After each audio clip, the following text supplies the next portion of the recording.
Hello friends, welcome to my YouTube channel Saraswati commerce academy. तो आज हम करने वाले हैं क्लास 12 की बिजनेस स्टडीज का चैप्टर। आज हम डिस्कस करेंगे entrepreneurship development concept and process. अब ये जो एंटरप्रेन्योरशिप डेवलपमेंट है वो एक पर्टिकुलर आगे आपकी बड़ी क्लासेस में ये एक पर्टिकुलर आपका एक सब्जेक्ट भी आएगा एंटरप्रेन्योरशिप डेवलपमेंट। तो आप इस टॉपिक को जरा ध्यान से सुनिएगा, ठीक है, और वीडियो को लास्ट तक जरूर देखिएगा। और ये मोस्ट इंपॉर्टेंट चैप्टर है और इजी चैप्टर भी है ये, ठीक है। तो फ्रेंड्स, अगर आप चैनल पे न्यू हो तो चैनल को प्लीज आप सब्सक्राइब जरूर कर दीजिए। तो चलिए अब हम स्टार्ट करते हैं। एंटरप्रेन्योरशिप क्या होता है? अब इसमें तीन टर्म्स आती है बेसिकली। एक होता है एंटरप्रेन्योर, एक होता है एंटरप्रेन्योरशिप और एक होता है एंटरप्राइज।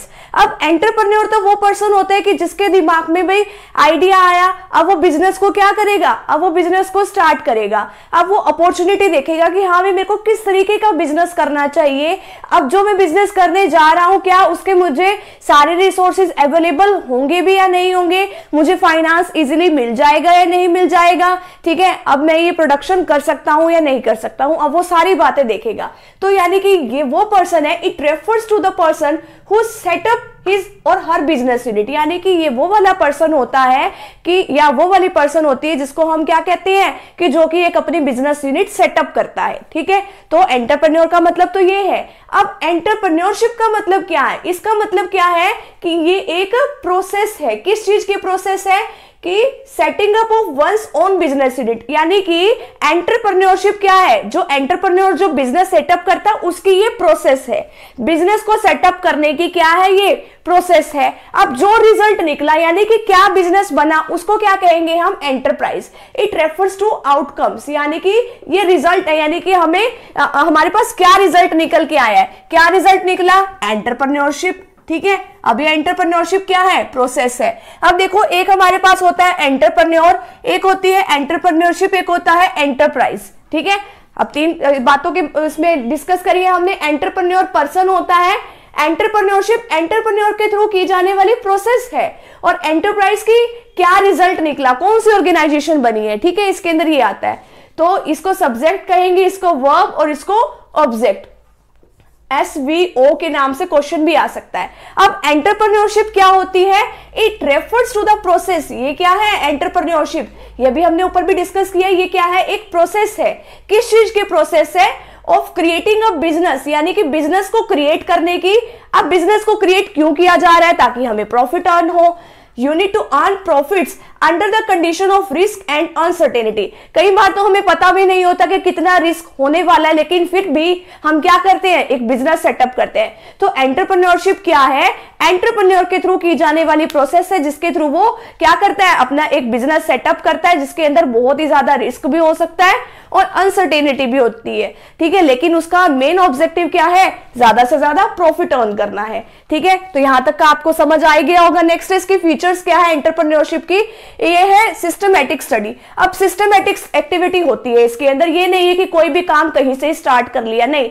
अब देखो, सबसे पहले एंटरप्रेन्योर सोचेगा कि किस तरीके का बिजनेस किया जाए, अब उसको रिसोर्सेज मिलेंगे या नहीं मिलेंगे, ठीक है, फाइनेंस मिलेगा या नहीं मिलेगा।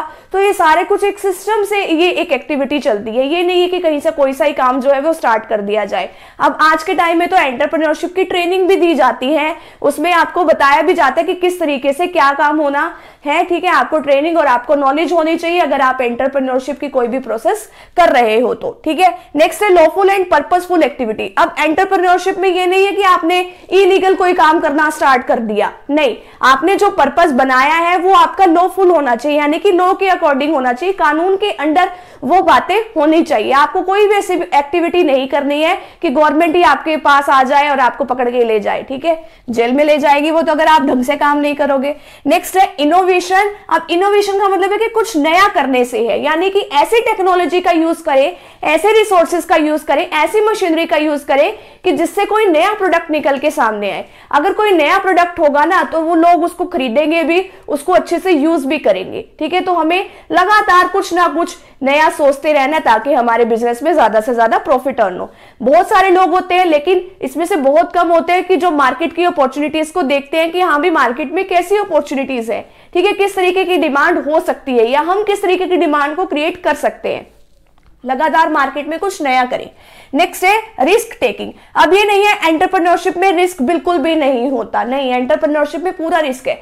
कल क्या हो किसी को नहीं पता, ठीक है। आज मान लो हो सकता है कि हमारे बिजनेस में अच्छे खासे प्रॉफिट्स हो, कल ना भी हो, ठीक है, तो उसमें रिस्क तो होता ही है। नेक्स्ट है relationship between entrepreneurship and management. अब एंटरप्रेन्योरशिप और मैनेजमेंट में क्या है, एंटरप्रेन्योरशिप तो मैंने बताई कि एंटरप्रेन्योर के थ्रू की जाने वाली इसको प्रोसेस को कहते हैं हम, ठीक है, जिसके अंदर काफी सारा क्या होता है, रिस्क भी होता है, ठीक है, और वो मैक्सिमम प्रॉफिट अर्न करने के लिए एक्टिविटी करता है। अब कई जगह कहा गया है कि हाँ भी एंटरप्रेन्योर का तो काम होता है कि हाँ भी एक बिजनेस को सेटअप कर दिया, एक एंटरप्राइज बन गया, वहां पे एंटरप्रेन्योर का काम खत्म। फिर उसके बाद डे टू डे एक्टिविटीज को कौन देखेगी, मैनेजमेंट देखेगी, उसके अंदर जो मैनेजर्स होंगे वो काम को देखेंगे। तो इसके बीच में रिलेशंस बताए गए हैं इसमें डेवलप कंट्रीज में और डेवलपिंग कंट्रीज में। डेवलप कंट्रीज जो जिनकी डेवलपमेंट हो गई है जैसे यूएसए वगैरह, तो उसमें तो क्या कहा गया है कि एंटरप्रेन्योर का काम क्या होता है कि सिर्फ बिजनेस को एस्टेब्लिश करना, बिजनेस को एस्टेब्लिश करने के बाद उसका काम खत्म। उसके बाद काम किसका स्टार्ट होता है, मैनेजर का, यानी कि मैनेजमेंट आगे सारा का सारा काम देखती है।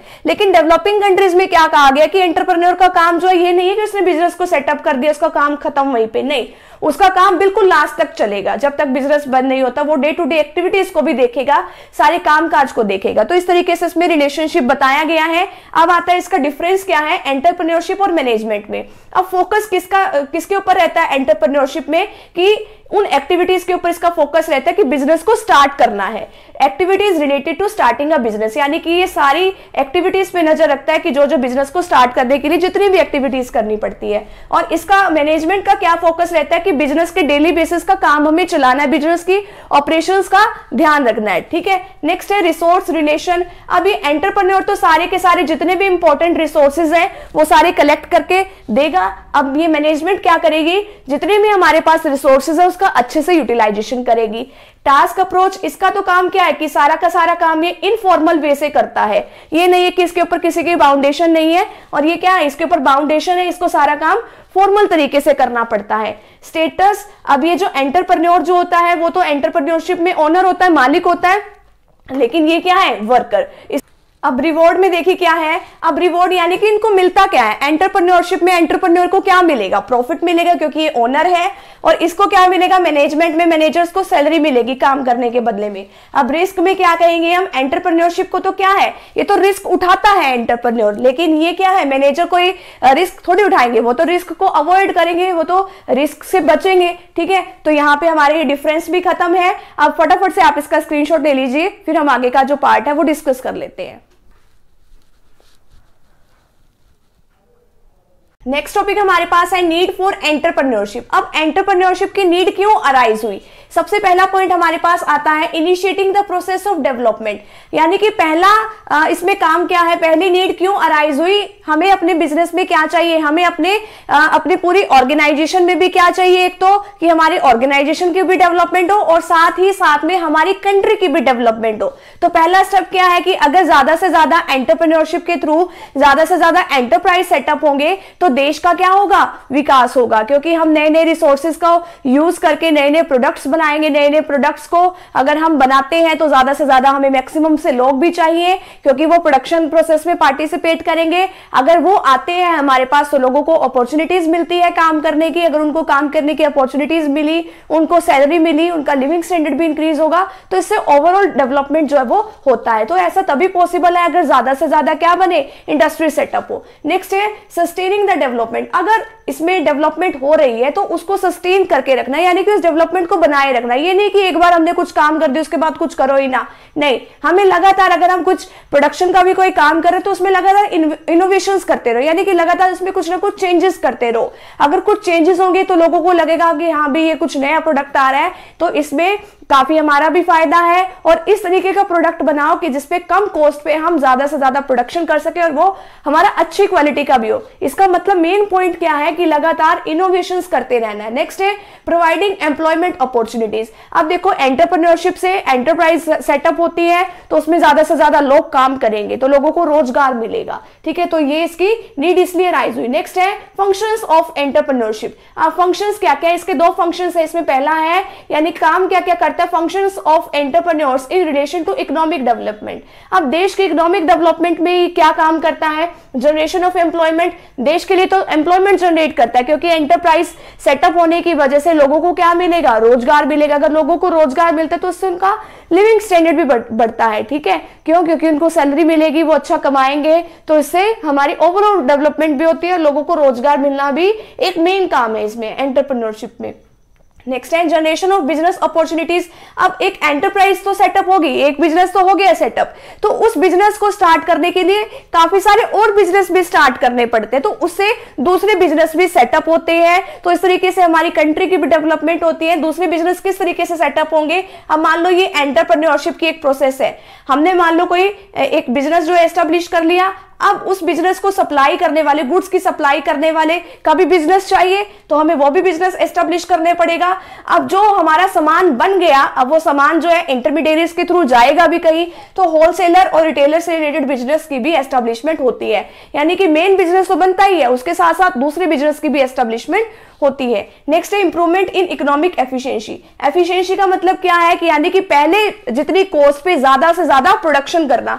अब ये ऐसा कैसे पॉसिबल होगा, अगर हम अच्छी टेक्नोलॉजी का यूज करेंगे, अच्छी टेक्निक्स का यूज करते हैं, तो ऐसा तभी पॉसिबल है, ठीक है। यानी कि कुछ ऐसी इनोवेशंस करो, ऐसा काम करो कि जिससे हमारा ज्यादा से ज्यादा प्रोडक्शन और अच्छी क्वालिटी का हो, ठीक है। नेक्स्ट है इंपैक्ट ऑन लोकल कम्युनिटीज। अब लोकल कम्युनिटीज पे क्या इफेक्ट पड़ता है, अब देखो जो लोकल जो पर्संस होते हैं, कहीं जो पिछड़ा इलाका होता है, पिछड़े वर्ग के लोग होते हैं, यानी कि बैकवर्ड एरिया के जो लोग होते हैं ना, तो उनके लिए है ये वाला पॉइंट। अब उनके लिए किस तरीके से ये हेल्प करता है, अब जो ऐसे पर्सन जो है वो एंटरप्रेन्योरशिप के थ्रू अपना छोटा मोटा बिजनेस जो है वो सेटअप कर सकते हैं। अगर वो बिजनेस सेटअप करेंगे तो उनको कुछ तो काम धंधा मिलेगा, वो काम धंधे पे सेट हो जाएंगे अपने, तो इससे भी उनका लिविंग स्टैंडर्ड जो है वो बढ़ता है। नेक्स्ट है कैपिटल फॉर्मेशन। कैपिटल फॉर्मेशन का मतलब क्या है कि लोग जो है अपनी बचत इसके अंदर इन्वेस्ट करते हैं, यानी कि लोगों की बचतों को, लोगों की सेविंग्स को बिजनेस के अंदर इन्वेस्ट करना, ठीक है। अब वो किस तरीके से आएंगी, अब मान लो किसी ने एक अपना बिजनेस सेटअप किया, एक अपने एंटरप्रेन्योरशिप के थ्रू अपना एक बिजनेस सेटअप कर दिया, तो उसने यानी कि इन्वेस्टमेंट कराई लोगों की, लोगों ने अपना पैसा उसके अंदर इन्वेस्ट किया। अब वो इन्वेस्ट करने के बाद अब वो बिजनेस जब स्टार्ट होगा, अच्छा प्रोडक्शन होगा, उसमें अच्छा प्रॉफिट होगा। अब वो अच्छा प्रॉफिट होने के बाद अब जितने भी इन्वेस्टर्स ने उसके अंदर इन्वेस्ट कर रखा है, तो उनको वो प्रॉफिट मिलेगा। अब वो सोचेंगे कि प्रॉफिट हो रहा है, हमें दोबारा से इन्वेस्ट करना चाहिए, तो इस तरीके से ये जो प्रोसेस है वो चलता रहेगा। तो कैपिटल फॉर्मेशन इस तरीके से काम आता है। नेक्स्ट है fostering the spirit of exploration, experimentation and daring. यानी कि जो हमारा एंटरप्रेन्योर है उसमें सारी क्वालिटीज होनी चाहिए, वो डेयरिंग भी होना चाहिए, साहसी होना चाहिए, उसके अंदर काम करने की लगन होनी चाहिए कि हाँ भाई मैं इस काम को इतने अच्छे तरीके से कर सकता हूं, ठीक है। यानी कि ये सारी की सारी कैपेबिलिटीज उसके अंदर होनी चाहिए। तो इस तरीके से ये इसके मेन फंक्शंस हैं। अब इसमें सेकंड फंक्शन क्या आता है, फंक्शंस और role of entrepreneurs in relation to their own enterprise. अपने एंटरप्राइज के लिए किस तरीके से काम करता है, डेवलपिंग एक्सचेंज रिलेशनशिप, ये हमारा पहला पॉइंट आता है। इसके अंदर सब पॉइंट्स है वो देखो।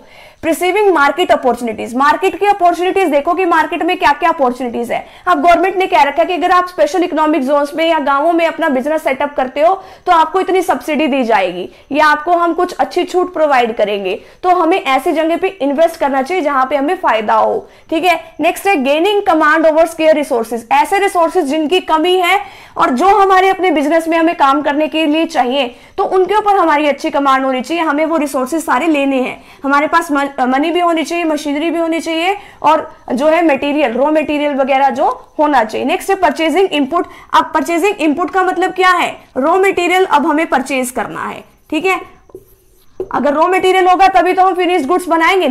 नेक्स्ट है marketing of products and responding to competition. अब इसका मतलब क्या है, यानी कि जो हमने प्रोडक्ट बना दिया अब उसकी मार्केटिंग करना, यानी कि लोगों तक वो वाला प्रोडक्ट जो है वो पहुंचाना। नेक्स्ट है पॉलिटिकल एडमिनिस्ट्रेशन। अब ये सेकंड पॉइंट्स है, ठीक है। अब इसके आगे सब पॉइंट क्या है, डीलिंग विद पब्लिक ब्यूरोक्रेसी। अब उसमें यानी कि उसको बहुत सारे काम करने पड़ते हैं, उसको यानी कि प्रोडक्शन करना पड़ता है, सेल परचेज मैनेज करना पड़ता है, उसको टैक्स देखना पड़ता है कि कितना टैक्स मुझे देना है, कहां से बच सकता है, उसको वो सारा काम मैनेज करना पड़ता है। नेक्स्ट है managing human relation with the firm. उसको अच्छे जो है रिलेशन बनाने हैं, जितने भी उसके अंदर जितने भी लोग काम कर रहे हैं, जितने भी सोसाइटी के लोग हैं, अच्छे तरीके से कॉन्टेक्ट करना है सभी के साथ, अच्छे से सबको मैनेज करके चलना है, किसी के साथ लड़ाई झगड़ा नहीं करना। नेक्स्ट है मैनेजिंग कस्टमर्स एंड सप्लायर, जो उसके कस्टमर्स है और जो उसको कोई भी गुड सप्लाई कर रहे हैं उनके साथ अच्छा रिलेशन बनाना है एंटरप्रेन्योर को। नेक्स्ट है मैनेजमेंट कंट्रोल। मैनेजमेंट कंट्रोल में क्या आता है, मैनेजिंग फाइनेंस, अगर उसको अपना बिजनेस करने के लिए फाइनेंस की जरूरत है तो वो उसको अलग अलग इंस्टीट्यूशन से मैनेज करना। नेक्स्ट है मैनेजिंग प्रोडक्शन, उसको कितना प्रोडक्शन करना है, कितने प्रोडक्शन करने से उसको फायदा हो सकता है, तो वो सब कुछ उसको देखना है। फटाफट से अभी आप इसका स्क्रीनशॉट ले लीजिए, अभी हम इसका नेक्स्ट पार्ट जो है वो डिस्कस करेंगे। नेक्स्ट हमारे पास टॉपिक है टेक्नोलॉजी। अब टेक्नोलॉजी किस तरीके की हो, अब इसके अंदर सबसे पहला पॉइंट आता है ओवरसीइंग फैक्ट्री। अब हमें फैक्ट्री देखना है कि हाँ भाई जहां पे हम अपनी फैक्ट्री को सेटअप कर रहे हैं वो जो प्लेस है वो अच्छा होना चाहिए, वहां पे सारी फैसिलिटीज होनी चाहिए। अगर हमें रॉ मटेरियल की अगर वहां पे सप्लाई करानी है वो भी वहां पे इजिली आ जाए, अब वहां से जो फिनिश गुड्स है वो भी अपनी जगह पे अच्छी तरीके से चली जाए, ठीक है। यानी कि फैक्ट्री का जो प्लेस है वो अच्छा होना चाहिए। इंडस्ट्रियल इंजीनियरिंग, यानी कि हम ज्यादा से ज्यादा क्या कर सके, प्रोडक्शन कर सके। नेक्स्ट है अपग्रेडेशन ऑफ द प्रोडक्शन। अब हम प्रोडक्शन तो कर सके ज्यादा से ज्यादा, लेकिन हमें क्वालिटी के ऊपर भी ध्यान देना है कि अच्छी क्वालिटी का प्रोडक्शन करें। नेक्स्ट है प्रोसेस एंड प्रोडक्ट क्वालिटी, ये इसी के अंदर है कि हमें क्वालिटी के ऊपर ध्यान देना है। नेक्स्ट है इंट्रोड्यूसिंग न्यू प्रोडक्ट्स। अब फिर भी इतनी सारी बातों का मिक्सअप होके क्या आता है कि हाँ भी फिर इसके बाद हमारे पास क्या आ जाएगा, एक नया प्रोडक्ट जब वो डेवलप हो जाएगा, ठीक है। नेक्स्ट है प्रोसेस क्या है, सेटिंग अप एन एंटरप्राइज। अब एंटरप्राइज को सेट करने की प्रोसेस, एनालिसिंग एनवायरमेंट। सबसे पहले हम एनवायरमेंट को एनालिसिस करेंगे कि एनवायरमेंट में क्या क्या अपॉर्चुनिटीज हैं, किस तरीके का हम बिजनेस कर सकते हैं। अब ये जो एनालिसिस करना होता है वो हम अपने बेसिस पे भी कर सकते हैं, अब हम औरों से भी पूछ सकते हैं। गवर्नमेंट की भी हमें देखनी चाहिए कि हाँ भाई क्या टैक्सेशन पॉलिसी है, क्या क्या गवर्नमेंट ने स्कीम्स चला रखी है। हमारे जैसा जो बिजनेस कर रहे हैं उनका भी देख लेना चाहिए कि क्या औरों को प्रॉफिट्स मिल रहे हैं या नहीं मिल रहे हैं, यानी कि हमें सारी बातों को डिस्कस करना चाहिए इसके अंदर। एनवायरमेंट को एनालिसिस करने के बाद नेक्स्ट क्या है, डेवलपमेंट ऑफ प्रोडक्ट और सर्विसेज। अब हमें देखना चाहिए कि कौन सा प्रोडक्ट और सर्विसेज जो है वो हम डेवलप कर सकते हैं। मान लो हमने सोचा कि हम एक लैपटॉप का बिजनेस कर सकते हैं, ठीक है। अब लैपटॉप में देखना है कि हाँ भाई कितनी वो वेट का होना चाहिए, कितनी क्वालिटी उसकी कैसी होनी चाहिए, क्या उसका कलर होना चाहिए, क्या उसका साइज होना चाहिए, ये सब बातों को देखना है। नेक्स्ट है असेसमेंट ऑफ फिजिबिलिटी। इसके अंदर देखेंगे कि जो हम प्रोडक्ट सोच रहे हैं क्या वो प्रोडक्ट जो है, कोई भी प्रोडक्ट जो है वो एक्चुअल में बनाया भी जा सकता है या नहीं है। इसके अंदर सब पॉइंट्स हैं। टेक्निकल फिजिबिलिटी, यानी कि जो हमने प्रोडक्ट सोचा है क्या उसके लिए जो टेक्निक हमने सोची है क्या वो टेक्निक हमें अवेलेबल भी हो सकेगी या नहीं हो सकेगी। इकोनॉमिक फिजिबिलिटी, क्या उसमें फायदा है, यानी कि उसमें प्रॉफिट हो सकता है या नहीं। नेक्स्ट है फाइनेंशियल फिजिबिलिटी, क्या उसको प्रोडक्ट को स्टार्ट करने से यानी कि हमें फाइनेंस कहीं से अवेलेबल हो सकता है या नहीं। कमर्शियल फिजिबिलिटी में देखेंगे कि हमारे बिजनेस का टाइप किस तरीके का हो, सोल प्रोप्राइटरशिप हो, एक अकेला ही पर्सन बिजनेस करे, या फिर पार्टनरशिप हो, या फिर कंपनी हो। फिर इसके बाद लीगल फिजिबिलिटी में आता है कि जो भी हम बिजनेस करें क्या वो लीगल होगा या नहीं होगा, ये सब इसके अंदर आता है। नेक्स्ट है अप्रूवल बाय फंडिंग एजेंसीज। अब ये देखना है कि फंडिंग एजेंसीज के थ्रू कि हमें फंड्स इजीली मिल सकते हैं या नहीं एजेंसीज के थ्रू, ठीक है। नेक्स्ट है रिसोर्स मोबिलाइजेशन। अगर ये सारी की सारी अब जितनी भी प्रोसेस है अगर वो पूरी हो जाती है तो हमें अपने रिसोर्सेज को कलेक्ट करना चाहिए, ठीक है। जो भी हमें रिसोर्सेज चाहिए, अपना मटेरियल चाहिए, रॉ मटेरियल चाहिए, मनी चाहिए, हमें सारे के सारे रिसोर्सेज को कलेक्ट करना चाहिए। नेक्स्ट है प्रोजेक्ट कमीशनिंग एंड लॉन्च। उस प्रोजेक्ट को क्या कर देना चाहिए, लॉन्च कर देना चाहिए। नेक्स्ट है एडेप्टेशन मैनेजमेंट ग्रोथ, यानी कि अब ये नहीं है कि प्रोजेक्ट हमने बना दिया उसको लॉन्च कर दिया दैट्स इट, नहीं ये नहीं है, उसको आगे की ग्रोथ की तरफ भी ध्यान देना चाहिए कि हाँ भी जल्दी से जल्दी उसकी ग्रोथ भी हो। नेक्स्ट है एंटरप्रेन्योरल कॉम्पिटेंसीज। अब इसमें मतलब क्या है इसका कि यानी कि कोई भी पर्सन किसी भी स्पेशल काम को करने के लिए उसके अंदर स्पेशल कुछ नॉलेज होनी चाहिए, उसके अंदर कुछ क्वालिटी होनी चाहिए, ठीक है। कॉम्पिटेंसीज का मतलब ये है, इसके अंदर ये काश, ये इसकी शॉर्ट फॉर्म है, यानी कि अब किसी भी एंटरप्रेन्योर को कैश की नहीं बल्कि काश की जरूरत होती है। अब वो क्या है, यानी कि उसके पास नॉलेज होनी चाहिए, उसका पॉजिटिव एटीट्यूड होना चाहिए, उसको काम करने की स्किल्स आनी चाहिए, उसकी हैबिट्स वो देखी जाती है। अब एक यानी कि एक एंटरप्रेन्योर में क्या क्या क्वालिटीज होनी चाहिए, इनिशिएटिव होना चाहिए, यानी कि कोई भी काम करे तो सबसे पहले वो अपॉर्चुनिटीज ढूंढने में लग जाना चाहिए, ठीक है। अपने काम को पहले करने की उसके अंदर कैपेबिलिटीज होनी चाहिए। परसिस्टेंस, अब परसिस्टेंस का मतलब क्या है, यानी कि अपने काम को करने में वो ये रहना रहना चाहिए कि हाँ भाई मेरे को ये काम करना ही करना है, ये नहीं है कि सामने पीछे हटके रहना है, ठीक है, अपना काम फटाफट से करना है। नेक्स्ट है इंफॉर्मेशन सीकिंग, इसका मतलब क्या है कि उसको लगातार नई नई इंफॉर्मेशन को ढूंढना है। नेक्स्ट है कमिटमेंट, एक बार जो उसने किसी को प्रॉमिस कर दिया वो पूरा करना है। Concern from high quality of work, उसको जो भी काम करना है उसको अच्छी क्वालिटी में वो पूरा करके देना है। Seize and acts on opportunities, नई नई अपॉर्चुनिटीज ढूंढना है। नेक्स्ट है प्रॉब्लम सॉल्विंग, अगर मान लो उसके आगे कोई भी प्रॉब्लम आ रही है या उसके किसी जो नीचे उसके एम्प्लॉइज काम कर रहे हैं किसी और को प्रॉब्लम आ रही है तो उसको सॉल्व करना है। नेक्स्ट है सेल्फ कॉन्फिडेंस, वो होना चाहिए, ठीक है। नेक्स्ट है यूज ऑफ इन्फ्लुएंसिंग स्ट्रेटेजी, अब वो अच्छी तरीके की दूसरों को इस तरीके की इसकी स्ट्रेटेजी होनी चाहिए कि वो दूसरे पर्सन्स को भी इन्फ्लुएंस कर सके, यानी कि अपनी बात दूसरों से मनवा सके। नेक्स्ट है सिस्टमेटिक प्लानिंग, सिस्टम से प्लानिंग होनी चाहिए, सारा काम जो है सिस्टमेटिक तरीके से होना चाहिए। सिस्टमेटिक यानी कि अगर कोई बड़ा काम है तो उसको छोटे छोटे पार्ट्स में डिवाइड करके उसको करना चाहिए, ठीक है। तो ये तो है इसकी एंटरप्रेन्योरल की कंपिटेंसेस। नेक्स्ट है एंटरप्रेन्योरल मोटिवेशन, अब एंटरप्रेन्योरल मोटिवेशन का मतलब क्या है कि यानी कि इसमें तो बताया गया था कि आपके अंदर काम करने में कुछ क्वालिटीज होनी चाहिए, आपको कुछ नॉलेज होनी चाहिए, लेकिन इसमें क्या बताया गया कि आपको नॉलेज के साथ साथ आपकी विलिंगनेस भी होनी चाहिए कि यानी कि आप वो काम भी करना चाहते हो, ठीक है। यानी कि मोटिवेशन का मतलब इसी तरीके से हम कह सकते हैं कि मोटिवेशन यही काम करता है कि लोगों को कोई काम करने के लिए यानी कि उत्साहित करता है, एनकरेज करता है कि तुम्हें ये काम करना ही करना है, ठीक है।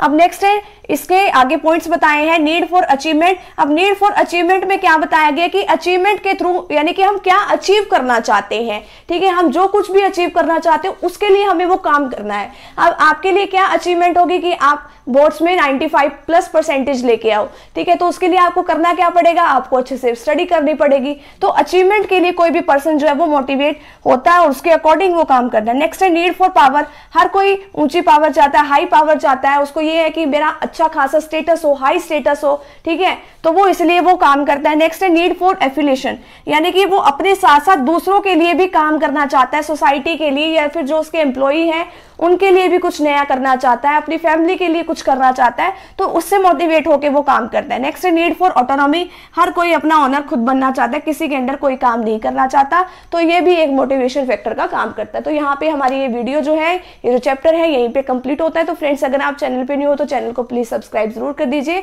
और वीडियो अच्छी लगी तो वीडियो को प्लीज लाइक जरूर कीजिएगा और अपने फ्रेंड सर्कल में वीडियो को शेयर जरूर कीजिएगा। तो मिलते हैं नेक्स्ट टॉपिक के साथ, नेक्स्ट वीडियो के साथ। Thank you very much. और अगर आपको स्क्रीनशॉट लेना है तो फटाफट आप इसका स्क्रीनशॉट ले लीजिए।